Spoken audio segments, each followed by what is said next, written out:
Hello, আসসালামু আলাইকুম everyone. সবাই কেমন আছেন? আশা করি ভালো আছেন। আমিও ভালো আছি। তো আপনাদের সাথে প্রতিবারের মতো একটা ব্লগ শেয়ার করতে চলে আসলাম। আজকে আমার পহেলা বৈশাখে আমি যা করেছি, যা খেয়েছি, যেভাবে ঘুরেছি, যা করেছি তা শেয়ার করতে চলে আসলাম। আসলে কতটুকু করতে পারছি বা কতটুকু দিতে পারছি তা জানি না। ঠিক আপনারা আমাকে কতটুকু ভালোবাসছেন সেটাই হলো বড় কথা। আসলে চাই আপনাদেরকে আমার একটা পরিবারের অংশ করে নিতে। তো সেই প্রেক্ষিতে আমার এই ব্লগটা করা। তো সবাই একটু সবাই একটু ক্ষমা দৃষ্টিতে দেখবেন প্লিজ। তো আমি প্রথমে যা দিয়ে শুরু করেছি, যেটা হলো আপনার প্রতিবারের মতো পান্তা ভাত, তারপর হচ্ছে আপনার লাল মরিচের ভর্তা, তারপর হচ্ছে আলু ভর্তা ছিল, ইলিশ মাছ ভাজা ছিল, বেগুন ভাজা ছিল, আর হচ্ছে ডিম ভাজা ছিল, এই তো অ্যাটসেট্রা এগুলো দিয়ে শুরু করলাম। তখন হচ্ছে আপনার আবার অফিসে চলে গেলাম। তো ছোটোবেলা শুনতাম বছরের শুরুটা যেভাবে কাটাতে হয় ওভাবেই কাটানোর চেষ্টা করতাম আর বিশ্বাস করতাম। ঠিক ঈদে নতুন কাপড় দেখালে নাকি ঈদ চলে যায়, ঈদ হতো না, ব্যাপারটা সেরকম কিছু একটা। আসলে বড় হয়েছি, দায়িত্ব বেড়েছে, বুঝতে শিখেছি বাস্তবতা এত সহজ না যতটা আমরা ভাবি। আসলে লাইফ যখন যেভাবে যায় ঠিক সেভাবে আমরা অনেক কিছু শিখতে পারি। আমরা ভাবি বাস্তবতা কেন্দ্রিক, যান্ত্রিকতার মাঝে একটু লাইফের এন্টারটেনমেন্ট যাতে লাগে। আর তবুও জীবনে বাঁচতে হবে, চলতে হবে, নতুন করে শিখতে হবে, জানতে হবে। যেখানে শেষ সেখানে নাকি শুরু। শেষ বলতে আসলে কোনো কথা নেই, আর শেষ জীবনের হয়ও না।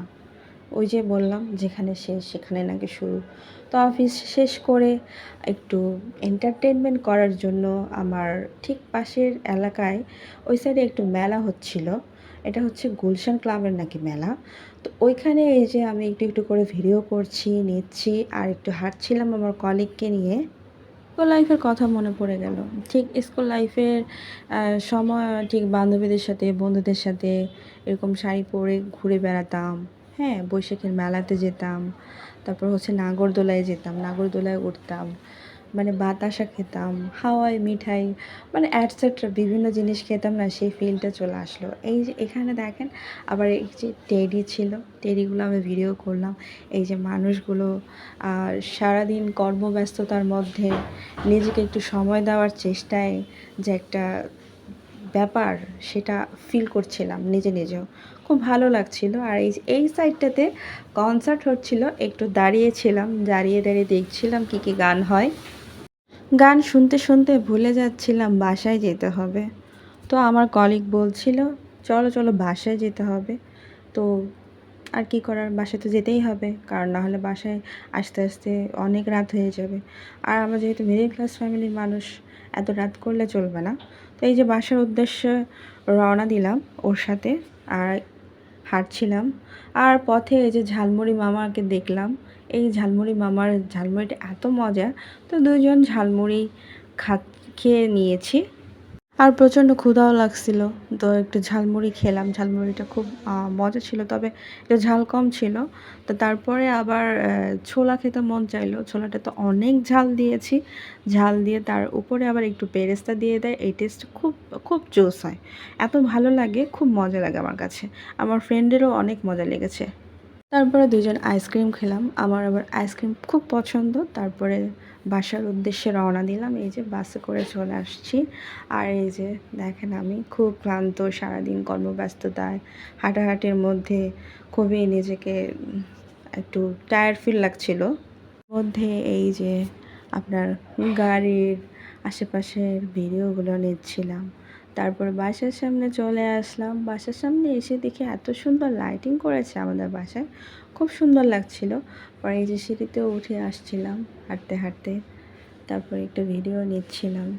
শাড়ি পরতে আমার এত ভালো লাগে, আমার খুব পছন্দ শাড়ি পরা। আর বেসিক্যালি দেখবেন, পয়লা ফাল্গুন, পয়লা বৈশাখ শাড়ি পরতে আমার এত ভালো লাগে, চুড়ি পরতে আমার ভালো লাগে। বেসিক্যালি আমার রেশমির চুড়ি এত পছন্দ, বাসায় এসে একটু ছবিও তুলছিলাম। ছবি তুলে পরে শাড়ি পরলে, আর এই যে ইয়াররিংটা আমার এত পছন্দ, খুব ভালো লাগে আমার এই ইয়াররিংটা। আর একটু এই যে বাসার ছাদে গিয়ে একটু লাইটিং করছিলাম, খুব ভালো লাগছিল। আমার আবার এরকম লাইটিং খুব ভালো লাগে, অনেক পছন্দ, তাই আমি একটু ভিডিও নিয়েছি। ক্যান্ডেল লাইট ডিনারের ফিল হচ্ছিল, মনে হচ্ছে এখানে ক্যান্ডেল লাইট ডিনারটা করলে অনেক ভালো হতো। আমার খুব শখ ক্যান্ডেল লাইট ডিনার করার। তো শেষ করলাম আবার সেই আলু ভর্তা, ডিম আর মাছ দিয়ে। তো বাই বাই বাই, আল্লাহ হাফিজ, টেক কেয়ার।